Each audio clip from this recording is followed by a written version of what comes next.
So what do you thought of your run defense in camp and maybe the Saints stuff too? I mean, frankly, it's impossible for us to tell at practice because you're not really tackling. So I guess where do you think you are in that regard? Yeah, I mean, it's obviously that's the one thing that is difficult to always gauge this time of year, just because you truly don't know until you have to go get someone down to the ground. But stopping the run and playing the run is something I know our guys take a lot of pride in, and we put a lot of work into it. So I think it's obviously a challenge. The better back you play, and with Cook, they have an incredible back. So it's going to be a great challenge. But it's a challenge every week to stop the run in the league. But that's what it starts with. As far as everything that we talk about from a game week progression, it starts with stopping the run every single week, and this week's no different. We talked about how much of a difference it makes to bring in Quay when you line up in your nickel, to have him and Devondre both together, two big linebackers. When you got a matchup like this against Cook, but obviously they've got Jefferson, they've got Thielen, Kirk. Sure. How much does that help that matchup to be able to have those two inside linebackers on the field but not sacrifice the coverage on the back end? Oh, it's huge. I think, and this isn't, I'm not stating some incredibly profound thing here. Every week in the NFL, you have a guy that you got to stop on an offense, and some weeks there's guys that have, some teams that have elite wideouts. You got to deploy a lot to stop in the passing game, and you got to, say, hey guys, we're dealing with a lot outside with the passing game. We got to stop the run, and vice versa. If you're playing against a team that has a great back or a great run scheme, hey, we got to deploy a lot to the front to stop the run. Back end guys, you got to do. Well, obviously the challenge with these guys, because they have, they have an elite wideout in Jefferson, and then obviously elite running back in Cook. There's going to be times where we're going to have to give 18 some attention. We're going to have to, man up in the run, and vice versa. When we give Dalvin, the respect to stop the run, we got to hold up in the back end, and that's what makes an offense like this, when they have two elite weapons, so unique. Because these, very few times do you play an offense that has top three players at a position that is a wideout and a back. So, but there's challenges every week, but that's definitely the challenge this week. You got to deal with 18 on the outside, and you got to deal with number 4 in the backfield. Do you feel having those two guys on the second level, are you better positioned to match up with that challenge? Yeah, of course. I think any time that you have the luxury that we have, where we have not only one really good inside linebacker, but we have two. And Quay's, he's still a rookie, but you guys have seen him and watched him here for the last 3 months. Special kid, special player, and it's cool seeing 59 and 7 play next to each other. Joe, was it Brett, you were with Kevin for 1 year, O'Connell in Los Angeles? Yeah, my last year in we missed each other in Washington, okay. But my last year in LA was Kevin's first year. So is he cut from the same cloth as Matt and Sean and these guys?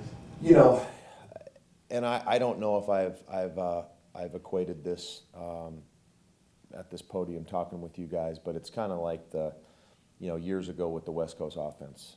Coach Walsh developed it, but then he had all those guys, Coach Holmgren here. And of course, they were all cut from that cloth. But, when they went off on their own, they kind of, Mike Shanahan put his stamp on it. Mike Holmgren put his stamp on it. John Gruden put his stamp on it. Kevin has been, with Sean for 3 years. So, again, and Wes Phillips, who Kevin brought with him as he was our tight end coach in LA. He has the title of offensive coordinator. He was with Sean. He was with us in Washington and LA. So what I'm getting at is that these guys are, you would think, hey, it's going to be Sean McVay's offense. And I think, of course, to a certain point it will. But, of course, those guys, they have their own beliefs, their own philosophies. They're going to put their own stamps on it. And, again, those are the things you got to wait and see a little bit, too, when you're playing the first game of the year against them. Obviously, Kirk didn't play at all in the preseason, so of course I think there's going to be nuances that are the LA Rams, but you know, Kevin's going to put his own stamp on his offense. Joe, is that applicable to the other side of the ball too? You know, some of us were here when Matt Donatel was the defensive coordinator. Now he's running a Vic Fangio, Brandon Staley's type defense. You're running that. I mean, I know you're not spending time prepping for their defense, but have you seen that same thing happen with you guys? Absolutely. Defensive ideas? It's on both sides of the ball. You know, I think when people break away and get their opportunity to run a certain side of the ball, of course they're going to have beliefs and philosophies that they bring from, you know, the defense that they come from. But also, when you get out on your own, you're gonna do your own stuff too. So, but of course, a high percentage of it is going to be from, you know, where you came from. But then there's going to be those little subtleties that, you know, and we'll see that on Sunday. You know, we'll see some things that we're like, oh my God, you know, I was with Sean for 6 years. I never saw him do that. You know, so, and those are the things that you're going to have to, that always goes into play in the first game of the year, always. But then when you're talking about the first game of the year with a new system, with a new coordinator, with a new head coach, those are the things that, you know, we just got to wait and see what those things are.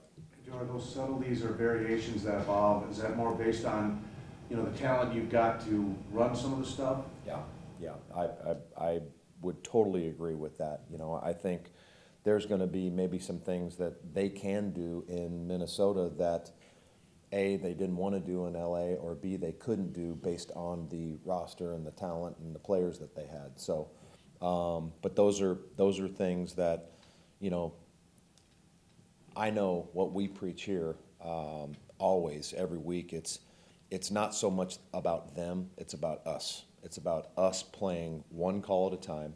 It's about us doing our job, playing with the technique, playing with the fundamentals per call that we're in. And if we go out and do that, you know, big picture, it doesn't matter what they do, it's about what we do. And, you know, that's the thing that we try to preach all the time with, you know, playing with maximum effort and playing with maximum speed and playing physical, and worrying about what we do, not so much what they do.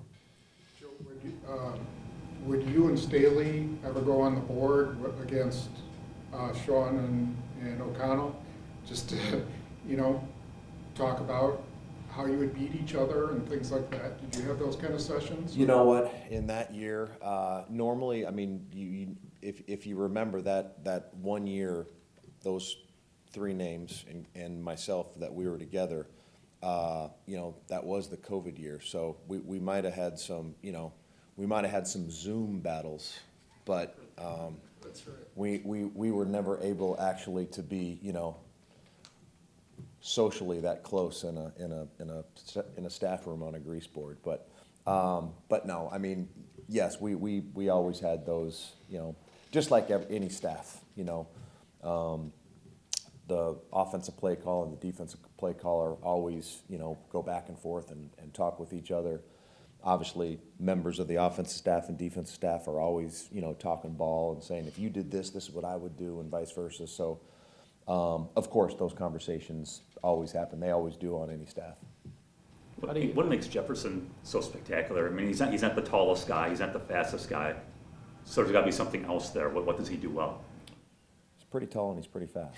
Yeah, So- he's not like he's not Christian Watson, right? I mean, Christian's like super tall and super fast. Yeah. Justin's just kind of, you know. Yeah, I don't know about that, but I would say, in all seriousness, I think what makes him special is that he has it all. He has size, he has speed. I think he has the ability. There's some guys, especially guys of his stature, that are exclusively outside. I think what makes him special is that, you know, he can play the X receiver on the single side. He can play the Z receiver on the multiple receiver side. He can go in and play, you know, the slot position or the F position. You know, they move him all over the place. They'll give him fly sweeps. You know, they'll put him in the backfield and run option routes like a running back does. So what I'm getting at is, I think what makes him special is that he's a do-it-all receiver. He can break you off inside on option routes as a slot receiver. he can line up and run past you on a go ball. So there's really not a position or a route or anything that you ask an NFL wide receiver to do. Again, like I said, there's some guys that have their niches that this is what he does and this is what he does really well. He really can do a lot of things really well, and that's what makes him special. With that said, with Jefferson going into the slot, how's Rasul taken to slot corner, and do you have any reservations at all at this point of matching him with Jefferson when he does go inside? Yeah, I mean, Rasul's had a great camp, and you know, I've told you guys, we deploy a lot of different people at the nickel position. So Rasul will be in there. Savage has had 3 really good days of practice. You know, he missed some time the last several weeks, but in training camp before, you know, he hurt his hamstring, he was playing quite a bit of nickel. Ja will go in there. Keyshawn Nixon will go in there. So I think we have the ability to put a number of different people and body types and different kinds of corners in there at the nickel position. But specifically, Rasul's had a great camp. He's such a special guy and a special player, and he's really playing well right now. Joe, do you ever have concerns as to whether the guys are ready to tackle in week 1? I mean, does it keep you up at night at all, or anything? Yeah, I mean, I'd be us just talking here, us guys. I'd be lying to you but I think that's every coach's concern every opening game. And I think that's at any level of football, just because of kind of in today's football, you don't do a lot of full speed 100% to the ground tackling until the ball's kicked off week 1. So, you know, we put you know, I don't think we're any different than anybody, but I mean, I'd like to think that we emphasize it daily, and we try to create those things as best we can in individual. You know, we try to preach it and teach it when we are doing full speed practice drills, except to the ground. You know, we talk about angles, we talk about simulating tackles, we talk about visualizing tackles, but you know, until you actually get out there against an NFL ball carrier or an NFL athlete with the ball in his hands and have to physically get him down, you know, you don't know. So I'd be lying to you if I said that I don't stay up late at night saying, man, I hope we tackle well, because that's the name of the game. You know, I talk about explosive plays and not giving up explosive plays. Of course, the easiest thing is, you know, when you get the ball thrown over your head, but explosive plays usually happen in this league with missed tackles. You know, whether it's, you know, a running back getting the ball handed off to him, or the ball being thrown for a routine, you know, 6, 7, 8 yard completion, and then a missed tackle turns into a 25-yard gain. So those are concerns all the time, but especially week 1 when guys haven't tackled full speed in 6 months. It's always something that's on our mind. Joe, you tackled probably early in your career, right? Like as a coach, like guys tackle in practice when you were. Sure. You know, but I'm 52. I'm old. You know, but yeah, I mean, it wasn't too long ago that, you know, it wasn't crazy to have, you know, the 4th or 5th day of padded practice in 2-a-days to have, you know, a live, you know, hey, we're going live the last 10 plays of practice. But that's just simply something that's not done now. And also with the, you know, kind of the trend of teams not playing a lot of guys on both sides of the ball, it's equally the same concern that I think an offensive coach would have, you know, a ball carrier getting hit and tackled for the first time, you know, and securing the ball. You know, so it goes both ways. It's obviously that's a concern for us on defense, tackling the guy, but it's the same thing offensively, you know, with ball security. So, but those are things we all have to deal with in this day and age. It's not just us, it's the other 31 teams. Joe, is it realistic to think the way football is now that you can get pressure with 4 guys regularly? Like, you know, if you're in your nickel, you can get your 4 guys and produce enough pressure. Or do you have to be really, you know, versatile and drop guy? And do all Sure. that?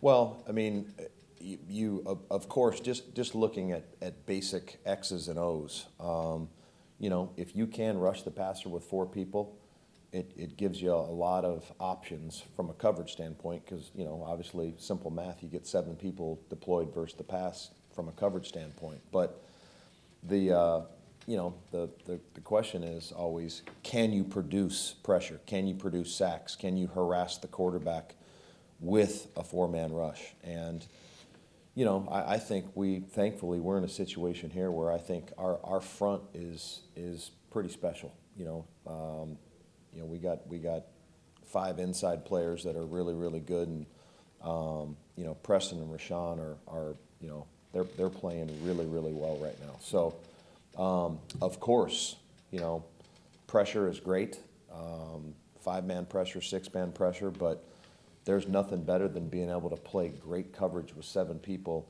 and you harass the hell out of the quarterback with a 4-man rush. So that's the perfect world.